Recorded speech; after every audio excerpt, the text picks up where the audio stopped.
السلام علیکم ورحمۃ اللہ وبرکاتہ۔ امید کرتا ہوں کہ آپ سب خیر و عافیت سے ہوں گے۔ تو آج کا جو ہمارا سبق ہے وہ ہے سبق نمبر 1، تختی نمبر 16۔ جیسا کہ آپ کو معلوم ہے کہ جب بھی ہم کوئی تختی شروع کرتے ہیں تو سب سے پہلے ہم ان کے سوال و جواب کو جانتے ہیں کہ اس تختی کے اندر کتنے سوال و جواب پائے گئے ہیں، جن کا جاننا ہمیں بہت ضروری ہے۔ تو یہاں پر میں نے کچھ سوال لکھے ہوئے ہیں۔ نمبر 1، حروف مدہ کے بعد اگر تشدید ہو تو ہم اس کو کیا کریں گے، اور نمبر 2، مد لازم کی کتنی قسمیں ہیں، اسی طرح حروف مدہ کے بعد تشدید والے حرف کے ہجے کیسے کریں گے، اور اسی طرح زبر زیر پیش مد کا نام لیا جاتا ہے ہجو میں، لیکن تشدید اور جزم کا کیوں نہیں۔ تو یہاں پر دیکھیں نمبر 1، 2، 3، 4۔ تو سب سے پہلے جو ہمارا سوال ہے وہ ہے حروف مدہ کے بعد اگر تشدید ہو تو ہم ان حرفوں کو کیسے پڑھیں گے۔ جیسا کہ آپ کو معلوم ہے کہ حروف مدہ جو ہیں وہ 3 ہیں۔ نمبر 1، الف مدہ، ہمیشہ الف مدہ ہی ہوتا ہے۔ واو مدہ، واو ساکن ہو اس سے پہلے پیش ہو۔ یا مدہ، یا ساکن ہو پہلے زیر ہو۔ یہ 3 حرف ہیں، الف مدہ، واو مدہ، یا مدہ۔ اگر حروف مدہ کے بعد تشدید ہو تو یہ قرآن مجید کے اندر کس طرح پڑھے جاتے ہیں۔ اب یہاں پر دیکھیں تختی نمبر 16 کا جو مقصد ہے وہ یہی ہے کہ حروف مدہ کے بعد اگر تشدید ہو تو وہ کلمات قرآن مجید میں کس طرح لکھے جاتے ہیں۔ تو یہاں پر دیکھیں سوال نمبر 1 کا جو جواب ہے وہ ہے دابۃ ضالن۔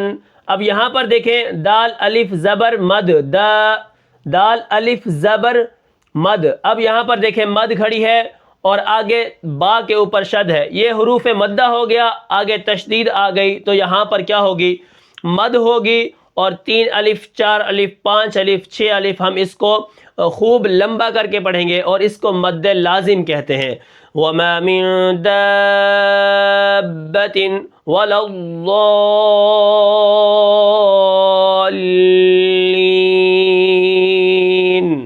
اتحاجونی۔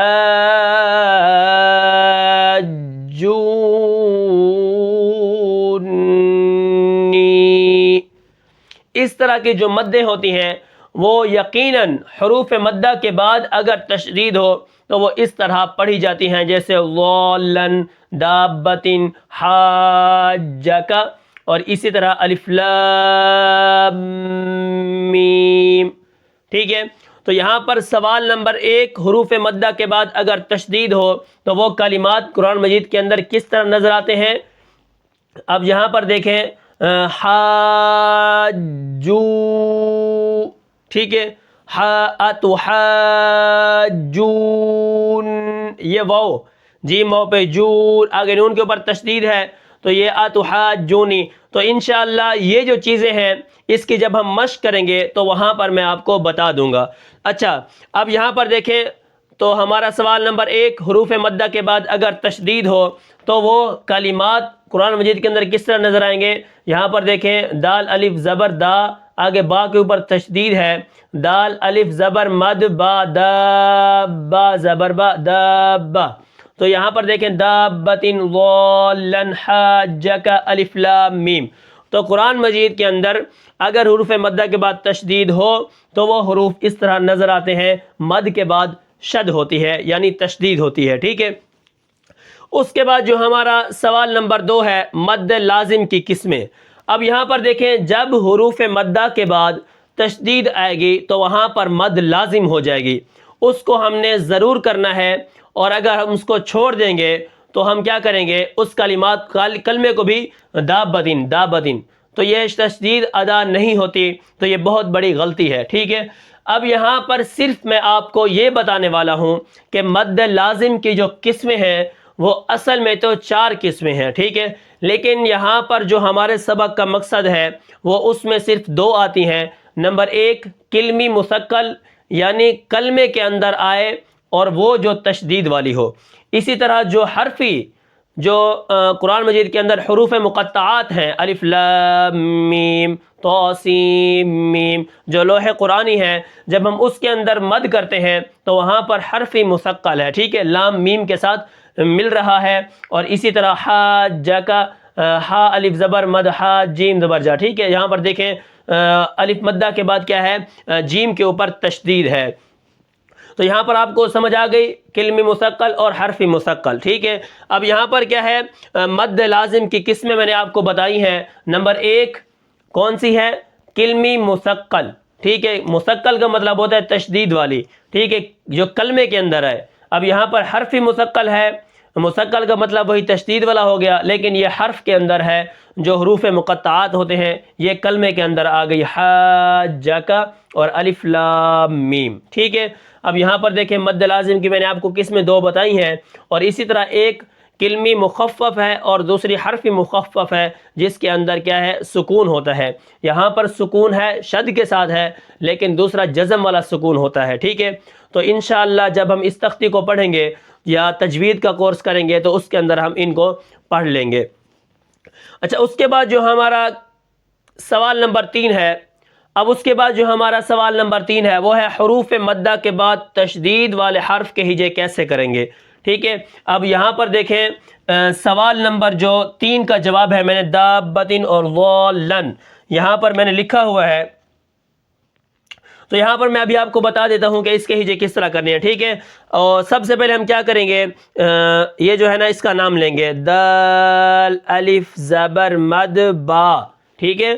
دال الف زبر، دال الف زبر، پھر مد کا نام لیں گے، پھر با کا بھی نام لے لیں گے۔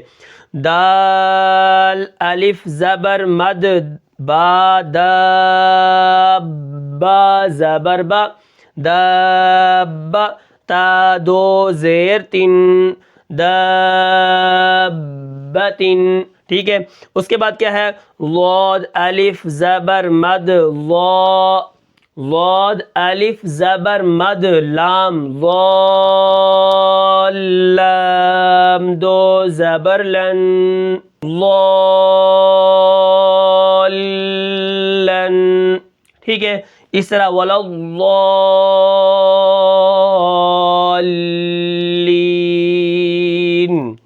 تو یہاں پر میں نے آپ کو بتا دیا، سب سے پہلے ہم نے کیا کرنا ہے، دال الف زبر مد با، داب، با زبر با، دابا، تا دو زیر تن، دابتن۔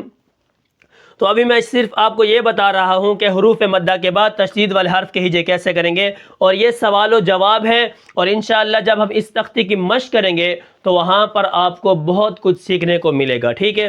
اب اس کے بعد کیا ہے، سوال نمبر 4 ہے، وہ ہے زبر زیر پیش مد کا نام لیا جاتا ہے۔ اگر میں آپ کو بتاؤں جیسے دال زبر، زبر کا آپ نے نام لے لیا، اسی طرح آپ حمزہ زیر ای، ہاں پر زیر کا نام لے لیا، اسی طرح با پیش بو، پیش کا بھی آپ نے نام لیا، دال الف زبر مد، پھر آپ نے مد کا بھی نام لیا۔ لیکن آپ جب تشدید اور جزم پڑھتے ہو اس کا نام کیوں نہیں لیتے؟ یعنی ہم یہ نہیں پڑھتے حمزہ با تشدید زبر اب، ٹھیک ہے، تشدید کا ہم نام نہیں لیتے، اور اسی طرح حمزہ با جزم اب، ہم جزم کا نام بھی نہیں لیتے اور تشدید کا بھی نام نہیں لیتے۔ اب اس کا جواب کیا ہے، ٹھیک ہے۔ اب اس کا جواب یہ ہے، سب سے پہلے زبر زیر پیش کے بغیر کلمہ نہیں بنتا۔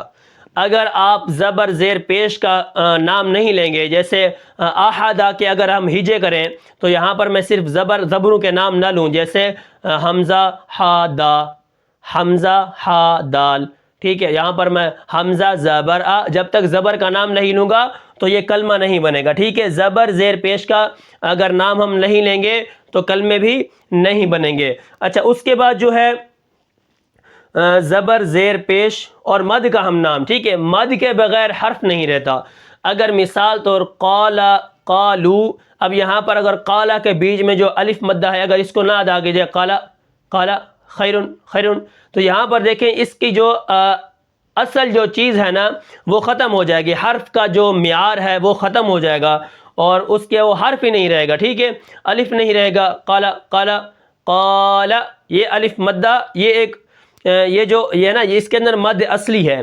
اور دوسری جو مد ہم کرتے ہیں نا کہ دال الف زبر مد دا، تو اس کو جب ہم پڑھتے ہیں نا تو اس کا جو نام ہے وہ اس لیے ہے کہ اگر ہم نام نہیں لیں گے تو ہمیں کیسے پتہ چلے گا اس کے اندر مد بھی ہے اس حرف کے اندر. جب بھی ہم جیم الف زبر مد جب بھی نام لیں گے ہمیں پتہ چل جائے گا کہ مد کا مطلب ہوتا ہے دراز کرنا، لمبا کرنا. تو ہمیں پتہ چلے گا کہ ہم نے مد کرنی ہے، لمبا کرنا ہے. ٹھیک ہے، تو یہاں پر اس لیے ہم مد کا نام بھی لیتے ہیں. اگر مد کا نام نہیں لیں گے تو ہمیں پتہ نہیں چلے گا کہ کلمے کے اندر مد ہے یا نہیں ہے. اسی طرح اگر مد اصلی کو چھوڑ دیا جائے جو ایک الف کے برابر کھینچ کر پڑھی جاتی ہے حروف مدہ، اگر اس کے اندر ہم ایک الف کو نہ کھینچیں، قالا قالا قالا سے قالا، انا سے انا، ٹھیک ہے، تو یہاں پر یہ الفاظ جو ہے نا یہ غلط ہو جائیں گے. اس لیے ہم مد کا نام لیتے ہیں، اس لیے ہم زبر زیر پیش کا نام لیتے ہیں، کیونکہ اس کے بغیر کلمے نہیں بنتے. ٹھیک ہے. اچھا، اس کے بعد کیا ہے؟ اب جزم تشدید کا نام جزم سکون کو کہتے ہیں. ٹھیک ہے، اب یہاں پر میں جزم کا آپ کو بتانے لگا ہوں کہ ہم جزم کا نام کیوں نہیں لیتے. جزم کہتے ہیں سکون کو. اگر ہم جب سکون کر رہے ہیں، جب بھی آپ سکون کریں گے حمزہ با زبر اب، تو آپ کو پتہ چل جائے گا ہم نے جزم پڑھی ہے. جزم ایک بار پڑھی جاتی ہے اور پیچھے والے حرف کے ساتھ مل کر پڑھی جاتی ہے. جیسے یہاں پر دیکھیں با زبر با، تا زبر تا، تو یہ پیچھے والے حرف کے ساتھ نہیں مل رہی. اور جزم ایک ایسی چیز ہے کہ اگر پیچھے والے حرف کے ساتھ نہیں ملے گی تو جزم پڑھی ہی نہیں جائے گی. وہ تو سکون ہے، ساکن ہے. ٹھیک ہے، وہ تو رکی ہوئی ہے. جب تک اس کے پیچھے کوئی حرف نہیں لگے گا حرکت والا تو وہ پڑھی نہیں جائے گی. اس لیے وہ جزم کی پہچان خود بخود ہو جاتی ہے. اور اسی طرح باقی رہی تشدید. تشدید سب کو پتہ ہے کہ وہ دو بار پڑھی جاتی ہے. حمزہ با زبر اب، با زبر با اب با، تو یہاں پر پتہ چلے گا کہ ہم نے تشدید کو پڑھا ہے. اور جب ہم رک کے پڑھیں گے الرحمن، پتہ چلے گا ہم نے تشدید کو ادا کیا ہے. ٹھیک ہے، تو تشدید کی یہی نشانیاں ہیں کہ وہ دو بار پڑھی جاتی ہے اور اس کو ہم کیا کرتے ہیں؟ رک رک کے پڑھتے ہیں. تو یہ تھا آج کا ہمارا سبق، جس کے اندر ہم نے تختی نمبر 16 نورانی قاعدے کی آخری تختی ہے، اور اس کے اندر میں نے آپ کو 4 سوال دیے ہیں. حروف مدہ کے بعد اگر تشدید ہو تو وہ حرف قرآن مجید کے اندر کس طرح دیکھے جاتے ہیں، اور اسی طرح مد لازم کی قسمیں. جب حروف مدہ کے بعد تشدید آتی ہے تو وہاں پر مد لازم ہو جاتی ہے. تو اس لیے یہاں پر میں نے کلمی مثقل، اگر کلمے کے اندر کوئی ایسا حرف ہو جس کے اندر تشدید آتی ہے تو میں نے یہاں پر مثال دی ہے. اسی طرح حرفوں کے اندر جو ہم حروف مقطعات پڑھے ہیں وہ حروف ہیں، الگ الگ ہیں، الف لام میم صاد. جب وہ آپس میں ملتے ہیں تو وہ حرف مثقل بنتے ہیں، یعنی ان کے اندر جب تشدید آتی ہے، جب ایک حرف دوسرے حرف میں ملتا ہے تو حروف مدہ بھی ہوتے ہیں، لام میم. ٹھیک ہے، یہاں پر دیکھیں تو یہ جو تشدید آتی ہے یہاں پر بھی کیا ہو جاتا ہے؟ لام میم. یہاں پر دیکھیں کیا ہو رہا ہے، یہ بھی حرف مثقل ہے، یعنی آخر میں تشدید ہے حروف مدہ کے بعد. اس کے بعد جو ہمارا سوال نمبر 3 ہے، حروف مدہ کے بعد تشدید والے حرف کے ہجے کیسے کریں، تو یہاں پر میں نے آپ کو بتایا ہے کہ دال الف زبر مد با داب با زبر با داب با تا دو زیتن دابتن ضالن. یہاں پر میں نے آپ کو ہجے کر کے بتائے بھی ہیں، اور انشاءاللہ جب ہم اس تختی کو پڑھیں گے اور اس تختی کی مشق کریں گے تو اس کے اندر ہم بہت کچھ ہمیں سیکھنے کو ملے گا. اچھا، اس کے بعد کیا ہے؟ سوال نمبر 4 ہے، زبر زیر پیش مد کا نام لیا جاتا ہے لیکن تشدید اور جزم کا کیوں نہیں؟ تو یہاں پر میں نے آپ کو بتایا ہے کہ زبر زیر پیش کے بغیر کلمہ نہیں بنتا. ٹھیک ہے، اگر ہم احدہ کے ہجے کریں، حمزہ الف ہا دال، یہاں پر دیکھیں احدہ حمزہ زبر، ربا کا نام ہی نہیں لے رہا میں، ہا کا نام نہیں لے رہا، تو دال کا نام نہیں لے رہا، اس کے اوپر جو زبر ہے. جب زبروں کا نام نہیں لیں گے، زبر زیر پیش کا نام نہیں لیں گے تو حرف نہیں بنے گا. اسی طرح مد، اگر مد کا نام نہیں آئے گا تو ہمیں کیسے پتہ چلے گا کہ یہ مد یہاں پہ کرنی ہے، لمبا کرنا ہے یا نہیں کرنا. اسی طرح جزم کا نام اس لیے نہیں لیتے کیونکہ وہ پیچھے والے حرف کے ساتھ مل کر پڑھی جاتی ہے اور صرف ایک بار پڑھی جاتی ہے. ٹھیک ہے، اور وہ سکون ہی ہے. ٹھیک ہے، سکون جب ایک بندہ حمزہ با زبر اب پڑھتا ہے تو اس کو پتہ چلتا ہے جزم کا دوسرا نام جو ہے وہ سکون ہے. ٹھیک ہے، سکون پیچھے والے حرف کے ساتھ مل کر پڑھی جاتی ہے. اور تشدید کا سب کو پتہ ہے کہ وہ 2 بار پڑھی جاتی ہے، حمزہ با زبر اب ایک بار پیچھے والے حرف کے ساتھ مل کر دوسری مرتبہ اپنی حرکت کے موافق. اور اسی طرح اور پتہ چلتا ہے کہ بھئی یہ تشدید ہے کیونکہ ہم اس کے اوپر رک رک کے پڑھتے ہیں، الرحمن علم القرآن. تو یہ تھے آج کے ہمارے 4 سوال جو تختی نمبر 16 کے ابتدائی سوال ہیں. تو انشاءاللہ جب ہم اس تختی کی مشق کریں گے تو وہاں پر میں آپ کو بتاؤں گا کہ ان حرفوں کے ہجے کس طرح ہوتے ہیں اور ان حرفوں کو کس طرح پڑھا جاتا ہے۔ تو امید کرتا ہوں کہ آپ کو یہ سبق سمجھ آیا ہوگا۔ ملتے ہیں پھر انشاءاللہ اگلے سبق میں، تب تک کے لیے مجھے اجازت دیجیے۔ اللہ حافظ۔